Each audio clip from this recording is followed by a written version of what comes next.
caso de hoje aconteceu no ano de 1997 em Brasília, Distrito Federal, e se trata de um acontecimento que marcou para sempre a história do país. Eu sou a Amanda Green e no vídeo de hoje eu conto o triste caso de Galdino Jesus dos Santos, o cacique do povo Pataxó, que na madrugada após o Dia do Índio teve seu destino cruzado com 5 pessoas que não tinham nada além de mal para oferecer. E essa é uma história que choca e deixa muitas pessoas indignadas até hoje, não só pelos fatos que eu vou revelar a seguir, mas também pelo desfecho da história que infelizmente deixou um gosto amargo de injustiça. E esse caso gerou uma série de debates em torno das questões sociais dos povos indígenas e também sobre a forma desumana como eles eram vistos naquela época, como são vistos até hoje, infelizmente, por algumas pessoas. E não foi por acaso que eu escolhi a data de hoje para postar esse vídeo. Hoje é o Dia do Índio, mas eu sinceramente não sei se eles têm muitas coisas para comemorar, mas bora pro vídeo de hoje. Galdino Jesus dos Santos era natural do sul da Bahia e na época em que tudo aconteceu ele tinha 44 anos. As pessoas o descreviam como um líder cauteloso, valente e respeitoso, que acreditava no poder do diálogo, mas não se deixava dominar por ninguém. Ele fazia parte do povo Pataxó, que tradicionalmente ocupava as terras às margens de alguns rios do sul da Bahia, e eles viveram nessas regiões por muito tempo, antes e depois da chegada dos outros povos no Brasil. Mas já no ano de 1860, o governo criou um projeto que visava expandir as fazendas de cacau e levar o que eles chamavam de progresso para as regiões de mata do Nordeste, o que basicamente significava desmatar as florestas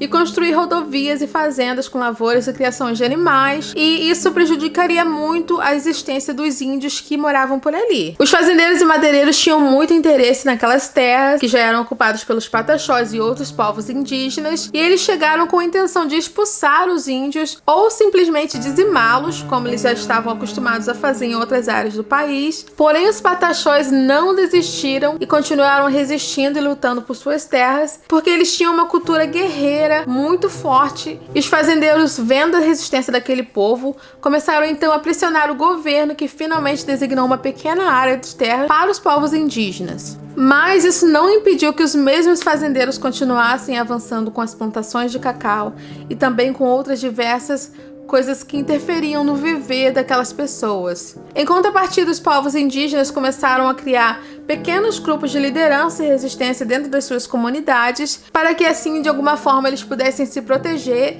e também proteger o seu legado e a sua história. E eles criaram várias estratégias que funcionaram pela maior parte, já que o povo Pataxó não foi completamente dizimado, como aconteceu com vários outros povos, e eles continuaram levando uma vida ali de resistência e conflito com os fazendeiros na região. E foi nesse contexto que o Galdino nasceu em 1952, e desde pequeno, segundo os anciãos da sua tribo, ele demonstrava habilidades de liderança, por isso ele se tornou o cacique e um dos representantes dos Pataxós na luta contra o poder injusto que os fazendeiros de cacau exerciam. Bom, no dia 19 de abril de 1997, Galdino estava em Brasília para participar de vários eventos referentes à celebração do Dia do Índio e também para participar de protestos e reuniões sobre a posição do índio no Brasil. O cacique estava acompanhado de outros líderes indígenas e todos eles visavam participar de eventos que discutissem a forma desumana com que o índio era visto, e todos eles estavam hospedados numa espécie de pensão ou albergue, que era um local bem simples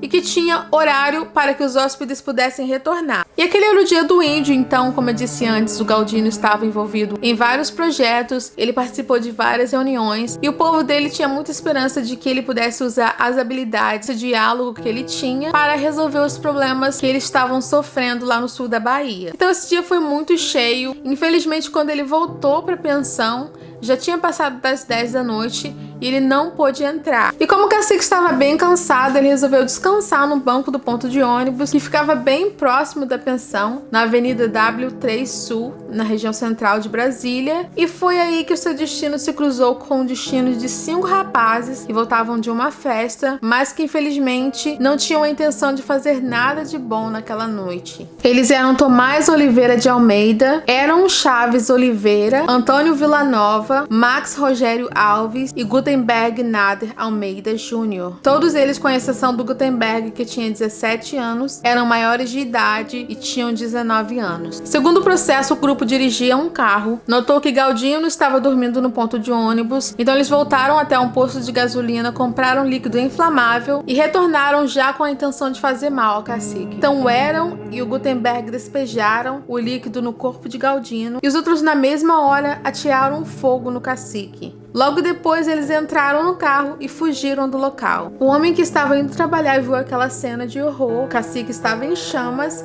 Ele correu para ajudá-lo e também teve tempo de anotar a placa do carro dos acusados. Infelizmente, o cacique Galdino sofreu queimaduras gravíssimas em 95% do seu corpo e não resistiu aos ferimentos. Apesar de receber cuidado médico, ele morreu algumas horas depois do ocorrido. A polícia conseguiu localizar o carro e prendeu os assassinos pouco depois de que tudo aconteceu. E aí eles descobriram que essas pessoas eram de classe média alta e que os pais deles eram extremamente influentes em Brasília, então a população já temia que injustiça fosse o resultado final dessa história. Em sua defesa, um dos acusados chegou a dizer que tudo não passava de apenas uma brincadeira e que eles pensavam que o índio era um mendigo e por isso acharam que seria uma boa ideia atear fogo no corpo dele, para que talvez assim ele corresse atrás dele. Seria muito engraçado na cabeça deles.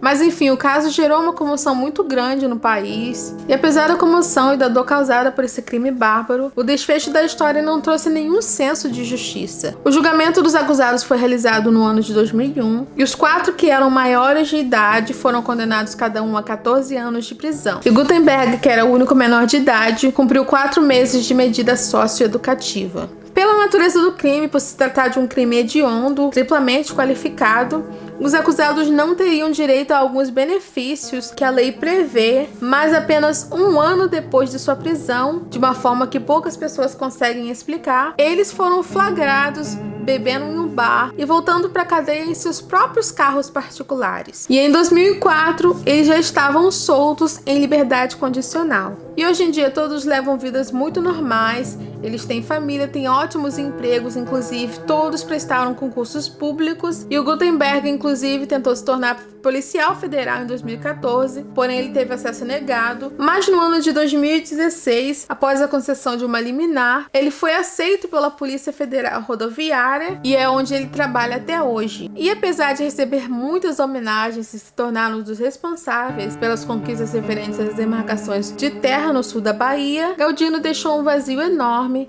e a sua morte até hoje causa um gosto amargo de injustiça. Mas eu ouvi dizer que algumas culturas indígenas não acreditam na morte, por assim dizer. Eles acreditam que o índio não morre, que passa para um outro plano espiritual depois de cumprirem a sua missão. E o índio Galdino, apesar de ter passado por todas as injustiças que passou, certamente cumpriu a sua missão. O índio Galdino foi enterrado no sul da Bahia, na terra que lhe pertence por direito. E é isso, gente. Eu volto amanhã com o caso de terça. Esse foi um vídeo bônus e eu espero que vocês tenham gostado. Tchau, tchau ou bye, bye.